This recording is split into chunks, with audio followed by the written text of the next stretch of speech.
Hey, what's going on with it once again? Ladies and gentlemen, fanboys and fangirls, is the one and only, of course, Mr. Criticism Guy 2009, aka NintendoSonyfreak2011, aka Nintendo Anime Manga 360. So I'm back with another video. This is going to be a top 10. I might have to do a two-parter just in case I get a distraction, if I get company over. I'm just saying, just putting it out there. So I'm letting you guys know ahead of time. So no updates today. And without further ado, let's begin. So hopefully read the title up above and below. It's going to be the top 10 most hardest, difficult, most challenging games to me, in my opinion, that I have ever tried to beat, that I have ever beaten of all times, that I've ever tried to even defeat, to even pass. So I actually got this idea from a really huge, giant YouTube channel with like 3.5 billion subscribers, or million. They're watchmojo.com. That's kind of where I got this idea from, because they do a shit ton of top 10s every day. So that's why I subbed it ever since it was January. So 5 months I've been subbing. They're really fucking awesome too. And of course this video is brought by Purified Drinking Water, not the no. I'll probably be drinking this occasionally, just in case you're wondering why I'm taking breaks. So hopefully you can see the screen pretty well. So coming in at number 10, one of the most top 10 hardest video games to talk about. And the three reasons I'm going to get into is why it was hard as fuck for me to beat, 2, why I rage quit so many times in these fucking games, and 3, why I broke so many fucking remote controls as a 90s kid, or even 2000s kid or teens when this shit came out. So, Super Mario All-Star, number 10. And speaking of which, I even still have the old school fucking cartridge. You can't get more epic and retro and nostalgic than this. Literally. Look at that shit. Fucking classic as fuck. G as hell, man. It was like 96 or 97 when this came out.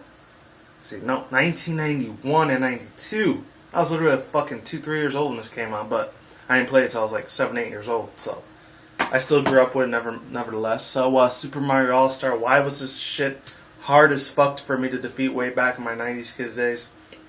I'm going to tell you that right now.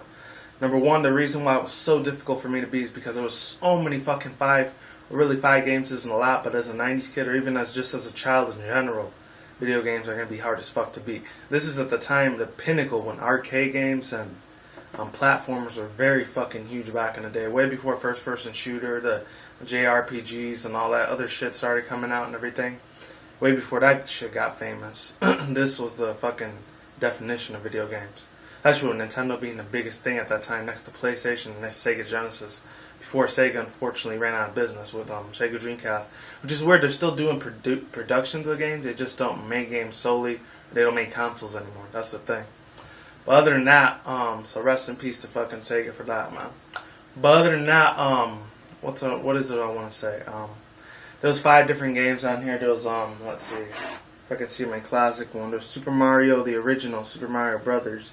Super Mario 2, Super Mario 3, which a lot of people thought that was a fake Vietnamese Asian bootleg version of this, and Super Mario The Lost Levels. This one was hard as fuck. This is where we got introduced to Birdo for the first time, which I was so happy that we got to see Birdo, because it was awesome as fuck. Then we got to see the Tanuki suit and the raccoon suit for the first time. That shit was fucking awesome. We got to see Mario with his superpowers and everything. The reason why this shit was hard as fuck, they made a Japanese version of it, claiming that was hard as fucking shit to defeat, literally. I'm not even going to get into the little details here and there of why it was called, why in my opinion that was extremely hard, but at the same time it wasn't easy to fucking defeat at all. I don't know, I think this game took me about fucking 2 years straight to fucking beat, for like 97 to like 99. That's how long that shit took me to fucking beat this whole game. So shit brings a lot of good memories, at the same time brings a lot of crazy ones too. And I used to rage a lot. This is when I was still living in New York too. But yeah, that's number 10 on the list. Number 9 we got right here is hopefully people can see that. I'm not sure if you can. Teenage Mutant Ninja Turtles, the arcade edition, when they put it on like when they put it for like N64 and GameCube at that time. It was really fucking huge. The reason why this game was hard as fuck, let me give you an origin background story. I'm probably going to give you a little mini origin background story of them, even if they're super highly popular or famous, whether you like them or not. The Teenage Mutant Ninja Turtles, well, this is why they're 9 on the list. The first 5, they weren't that hard. The other 5, the top 5, are going to be way fucking harder. I'm going to rage a little bit more too. Yeah, the reason why these guys were freaking hard as hell to beat, I'm not going to lie, but this shit was extremely fucking hard to defeat, beyond all fucking reasons. what's it called? In the arcade version, that thing would just suck the shit out of your money. I remember as a 90s kid growing up, this game was very fucking huge. The cartoon was big on Fox Kids and WB, I think. And what else? I know they had a remake version 2012, 2013, about a year or two ago, but it wasn't as good as the original. I'm just saying, just put it out there. I know it's more for the younger kid generation these days, but back in my days, this shit was just a lot more better. I'm sorry, it just wasn't. The music was a lot more epic and everything. It's obvious about four brothers. I think it was Michelangelo, Donatello, and I forgot the other two guys' name. I know their samurai master was called Master Splinter, and they were all like they all ended up getting this chemical goop when they were still rats and turtles, and they ended up going underground. They evolved into like mutants. They had like a lot of anthropomorphic facial features and shit like that, you know, or like physical features to them, which made them almost half human, so they could be a lot more intellectual. And I guess Shredder was the one that was always trying to kill them and shit all the time. So that's pretty much their whole origin right there. And then the newscaster lady is there. I think this year or next year, I think this one's supposed to be that movie with Michael Bay. He's supposed to make the remake of Teenage Mutant Ninja Turtles with Megan Fox and shit. Hopefully that shit comes out good. Because I know last year or the year before I did a rant on that. I think on this channel or my Nintendo Free channel, I don't know. But the reason why this shit was hard, I don't know. The mechanics were really fucking clunky. Every time you did a spin kick or you dodged like you dodge projectiles from the enemies or the NPC enemies. They try to kick the shit out of your ass all the time. That's what pissed me the fuck off a lot about this game. And the reason why I rage quit so many times, not because it stole a lot of my money back in the day, is because it was kind of a cheat in a way. If you played the arcade real version, if you played the GameCube and N64 version, you didn't have to worry about it as much, thank God, because it was free. Except for the parents paying electricity and shit, because obviously my 90s kids days I had to worry about that shit because my family was paying for all that shit and I wasn't working at that time, obviously. It was back in the fucking 90s, I'm telling you. Shit was good. The music was really fucking awesome, the choreography was good, the storytelling was really good, it had that comic book feel to it. So that's why it's number 9 on the list. So coming in, number 8 on the list, see if I can get it. I'm not sure if you people can see that, The Simpsons. Holy fucking God, what can I say about The Simpsons? This is actually from Konami too, which is weird. The arcade edition pissed me the fuck off so much. I can never beat this shit. After the second, third, or maybe fourth world, that was it. I couldn't spend $500-600 in coins just putting them in, you know. That shit pissed me the fuck off so many times. Like, this game to me was just fucking unbeatable unless you were fucking rich. Or if you had the SNES or N64 version, it was a lot more easier. I don't think this came out on PlayStation, unfortunately, so I wasn't able to play it. I was only able to play it on arcade stuff. But the thing is, I liked all the little powers. I think Lisa had her jazz thing out, and her jazz attack with her saxophone, and then what's her name? Margie. I wasn't really huge of the Simpsons fan anyways. I was more a Family Guy. She had her like a vacuum cleaner that she used. I'm not sure what Bart used. I think he used his skateboard. I'm not sure what the baby would use. I think she used a pillow. And I'm not really sure what Homer used. I wouldn't be surprised if it was a donut or if he said, dope, dope. Like that type of shit, you know. He was kind of an idiot a little bit. But yeah, other than that, the reason why this game, obviously The Simpsons really doesn't need no introduction. This thing is extremely famous all over the world. Has a huge ass legacy that it holds up. It was 2, 3, 4 years old. I think it was 86, 87, or 88 when it was created, right before I was born in 89. So it's a lot older than me. I know that for a fact. But I know the storytelling is really good. The continuity is really amazing in this game. It's another comic book feel to it. I don't know what it is. I like all the little sound effects that they put in the music when they went dun dun dun dun dun. That shit was fucking cool. I'm not sure if the dog was in there too or not. I know there was a couple bosses like Mr. Burns and the clown or whatever. They were one of the bosses that you had to defeat in order to keep progressing through the game. But it was extremely fucking hard, and unfortunately I could never beat this. So that's why it's number 8 in the list. You should be number 8. Let me see what was number 9 and 10. Yeah. I'm 9, number 8. Number 7. This one was extremely fucking hard as hell. Wait, let me exit. I don't know why I did that. See if I can find it. Here it is. Fucking Dr. Jekyll and Mr. Hyde. This shit, I played a little bit back in my 90s kids days, but I could never play it all the way because my cousin was the one that had the N64 version, but I did have the Super Nintendo version. That shit was fucking hard as fuck. I'm not even gonna lie. There's a lot of people that talked a lot of shit about this game. I'm on board with that train. I'm on the same bandwagon as AR because this thing pissed me the fuck off so many goddamn times. I can never even get to the first world without taking a hit. The fucking hitboxes in this game, fucking shit. I'm telling you right now, really bad. It wasn't good at all. I don't know why that's in a way.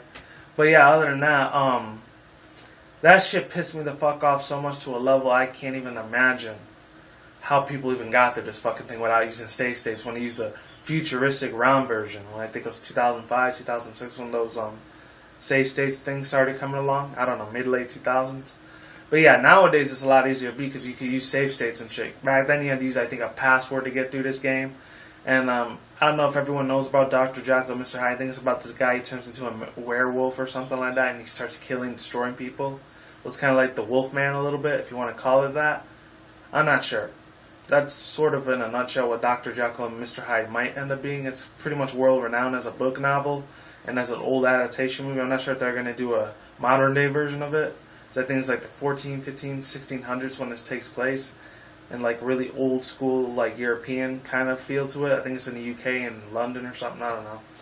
But yeah, there's a lot of movie adaptation. The reason why this shit made me rage quit because not only had these passwords, but you have to be very, very careful whenever you got hit by a fucking enemy or projectile. Because even the cats, dogs, and birds were fucking enemies, and they were tiny as fuck. Fucking game logic, you can't fuck with it. So that's number 6 on the list, or 7. Okay, 10, 9, 8, 7. Let me see. Let me go back a little bit. That was number 10, 9, 8. 7, 6. Alright, number 5. Alright, these two are number 5 right here. Hopefully you can see them too. Tony Hawk's Underground and Underground 2. As much respect as I have for him as a skater and shit like that, and I used to have a lot of shit ton of skater friends. I love the hell out of this fucking game. Whether they're punk emo gossip way back in my high school years. Even a little bit in my college years. It was about 3, 4, or 5 years ago. They love the hell out of this game, you know? I even talked to them about it. They love the living bejesus out of this shit. I love the bejesus out of this shit because it was awesome as fuck. The gameplay was perfect. The graphics were phenomenal as fuck for its time. For the GameCube and PS2 edition. Which I have both of them, thank God. Another reason why this thing was crazy as fuck to defeat was that the side missions pissed me the fuck off so much. This is the only gripe I had with the game. Literally. And the reason why this shit pissed me the goddamn fuck off so many fucking goddamn times is I can never get a perfect score in it. The Pro and 6 score were literally almost impossible to get to. When I had to do all these tricks like the ollies, the manuals, the fucking grinds and everything. I tried to do so many fucking ways to do it. I even used the Game Shark and the fucking action replay thing. And I could still not, for those cheating devices, I still couldn't fucking for the life of me beat this fucking side missions of the game. Not the main missions, just the small little tiny tidbit side missions. Those ones, not the main story. The main story, that was easy as fuck to defeat. That one was easy to like beat the whole game there. It was just trying to get 100, 110%, literally next to fucking impossible to do in these games. I'm not sure about the American Wasteland or HD edition for Tony Hawk because I never got to play those. Because HD, I think it came out in 2012 or 2013. I heard it was really damn good though. That's all I know about it. So yeah, that's what made me rage about it. Was the mini tidbit side missions. So that's number 5. Number 4. Oh man, this is where we start getting crazy. Number 3, number 2, number 1. Oh yeah. Number 3, number 4. That's where I was at. Number 4 is this one right here. Fucking Gex the Gecko. Number 1 and 2. 1 and 2. Count them, people. The reason this shit pissed me the fuck off so many goddamn times. I'm shit you not. The reason why I fucking made me rage quit so many times in this game back in my late 90s kids or mid-late 90s kids is that I love the music for it, the funky beat to it. You know, I love all the little quirky references that he gave to TV because TV was very huge at this time. This is before the internet really took off because I think it was the mid-late 80s when the internet was invented, but only doctors and lawyers were using it at that time. And in the 90s, regular people started using it, but they had to go to like libraries and certain places to use the internet. And I think the early mid-2000s, that's when people started having internet frequently in their houses up to nowadays, 2014 or 2014. I did like all those little side quest things. The only thing that pissed me the fuck off, everything was literally out to get you. The stage environments pissed me off so much in this fucking game. First and the second one. The first one was just a 2D platformer. You didn't go in and out anywhere. The second one was when they made it 3D and everything, where everything was all polygons and it was a little more of an open world environment at that time for PlayStation. I think it was only exclusive to PlayStation. I'm not sure if it was for N64 or not. I think after PS2, pretty much unfortunately this franchise has died out. Because this one, Crash Bandicoot, Rayman, Spyro, and a couple other games, think Street Fighter were the first 5 PlayStation games, or Tekken. First 5 PlayStation 1 games I actually got into as a 90s kid. So if it wasn't for those 5 games, I wouldn't have been a gamer today, next to Nintendo's Mario thing. The whole Mario franchise. That's another reason why this thing pissed me off. The stage environment is pretty much the only thing that aggravated the fuck out of me in this game. Everything else, I was cool with it. So coming in number 3, 2, and 1. This is where the shit gets definitely fucking real.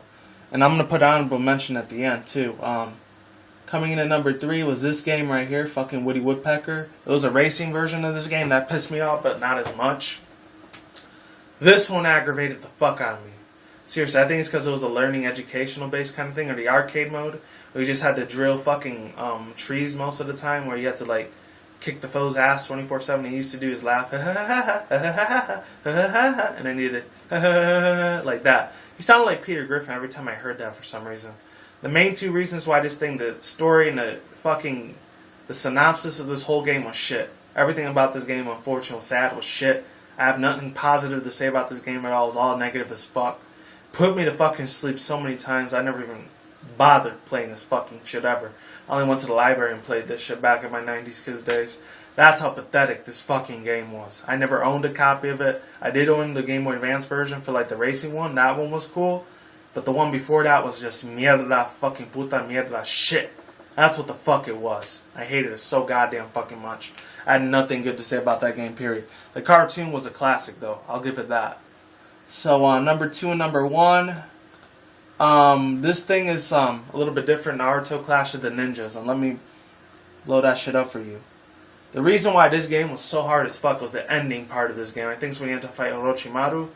Or, Sasuke, when he was in his demon, like, snake form or whatever. When he had to make his, like, what's it called? Chidori very fucking fast. He went to use it again, Naruto's Rasengan. I think this is when GameCube was pretty fucking big at this time, too. Pinnacle at its peak. Naruto was very huge in the early mid-2000s. This one when Toonami was still very huge at that time. I think after 05, 06 was when it got canceled.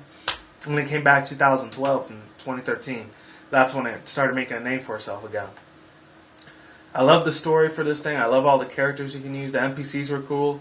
The only thing that pissed me the fuck off is how many like stars you could use, or how much your energy you had to wait. You had to do all these special combo attacks. I didn't like that shit for a second, because I'm not much of a button masher kind of gamer, or hack and slash type of gamer.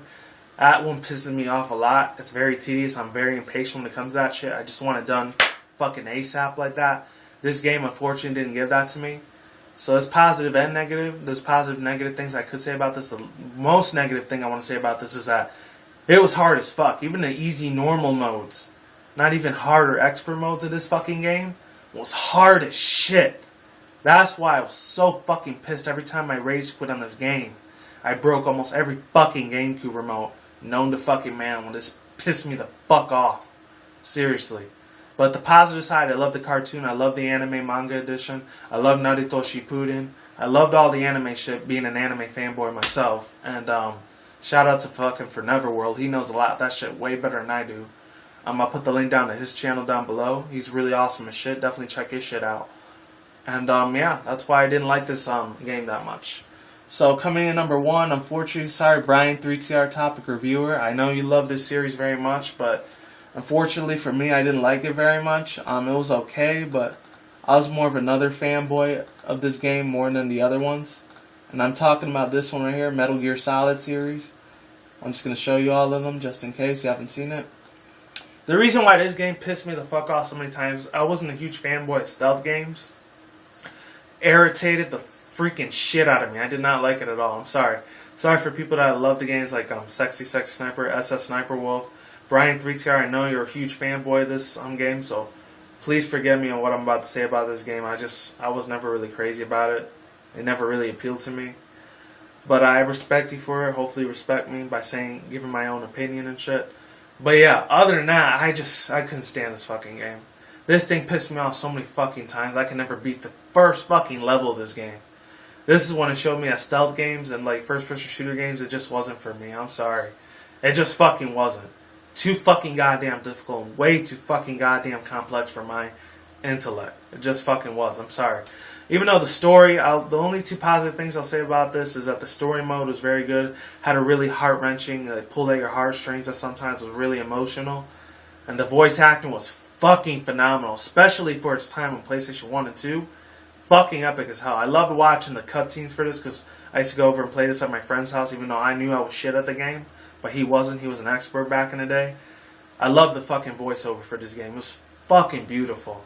You know, all the technology that we use. Even though that Metal Gear Rising was pretty damn good, I'll admit that. In the future when PlayStation 3 came out. There's probably going to be an HD edition when it comes out for PS4. I'm not going to lie. And yeah, that's all I got to say positive and negative for this game. I just shit at the game pretty much in general. And the honorable mention, I was going to put this on number 1. I decided to put it right here, right now instead. If I could put. I'm probably going to piss off a lot of Legend of Zelda fanboys that are out there, even though I do love Nintendo. Let's not get that shit twisted. I love the fucking shit out of it. Legend of Zelda, the fucking Wind Waker, Ocarina of Time, and Majora's Mask. I'm going to get to that one later, but the Wind Waker, the reason why this game was cool, but at the same time pissed me off. I do love the series. I was just never good at it. I was mediocre at it. It was a little bit different from the other Legend of Zelda games. This is when I actually started getting into Legend of Zelda, literally. I didn't like how you had to use that wand all the time, the Wind Waker, you know. The one that goes, dun, dun, dun, dun, dun, like that. You know, one of those things. I can never fucking pass that shit ever, literally. I was fucking crap at that. I was never good at it. But the rest of the story, the continuity, the characters in the game, the land environment, the open world, the sea, that was beautiful. I loved every single part about it. Especially the theme for it, like dun dun dun dun dun dun dun dun dun dun dun dun dun. You know that theme. That one was fucking cool. I loved that part of the game. The reason I was negative and why I rage quit so many times in the game was the fucking parts where you had to do the symphony harmonic things or whatever, where you were the musical conductor like that. And the other two, Ocarina of Time and Majora's Mask, oh my god. There were so many fucked up times I had with Majora's Mask, it was ridiculous. They had you on a 3-day fucking time limit in the game, which was like half hour, 2 hours, that you had to defeat before the moon crashes into that town. And of course there's a bunch of creepypasta things on it with the Ben Drowned story and everything. I'm not going to get into that shit. But I will say this, I know, like, once again, the music and the storyline, really, I enjoyed it, but as far as beating the game, that was literally fucking impossible for me. Plus, I didn't have an N64. I had to go to my cousin's house and play this all the time back in the day. And it was not fucking fun times, I will tell you that right now. But of course, the story and the music for me and the nice little text cutscenes, because they never talked. They only made noises like, ooh, wow, listen, just like with Navi. Look, watch out, hey, over here, you know. That shit fucking annoyed the fuck out of me. I'm not gonna lie. I wanted to fucking break the goddamn TV so many fucking times. You have no idea how many times I tried attempting doing that. That's how much this game made me fucking rage. And the last one, I was gonna say Phantom of the Hourglass, but I'm gonna cut that one some slack. Ocarina of Time. I know this wasn't a Link to the Past, but Ocarina of Time. The reason this thing pissed me the fuck off, once again, just like how the Wind Waker pissed me off when you had to use the wand conductor musical thing. You had to use the big giant flute thing, which is the ocarina, or ocarina, however you want to pronounce it. Shout out to Nintendo Fangirl, I know she loves the hell out of this fucking thing. That thing is the only thing that pissed me the fuck off. That's the only gripe, the tidbit, the fucking pet peeve that I had with this game was the ocarina thing. Everything else was cool as fuck at the game. I love the adventures you get to use the sword and everything to save Zelda, use Epona and everything. It's freaking beautiful. I loved every moment of that game. The dialogue was beautiful. This game made me cry a few times, especially with the music. For its time, it was literally ahead of its time of my generation, literally. And it was back in the 90s where this shit shined like a motherfucker. This is when Nintendo was on top. They pretty much owned the fucking video game industry at this time. Next to PlayStation 1 and Sega at that time, you know? The Sega Dreamcast, which unfortunately rest in peace to that. And with that said, that's the top 10 hardest fucking video games for me, in my personal opinion, that I've ever tried to beat or I've never beaten or defeated in my life. So, like I always do say, it is what it is, ain't what it ain't. See you when I see you guys. Have a good day, have a good night, wherever you're at around the world. Don't drink, smoke weed at the same time. Don't do anything reckless. See you soon. See you around. Peace out. Ladies, goodbye. I'll see you guys next time. Deuces. See you soon. And have a good day, people, alright? Take it easy. Stay safe. And I'll talk to you guys next time. Deuces.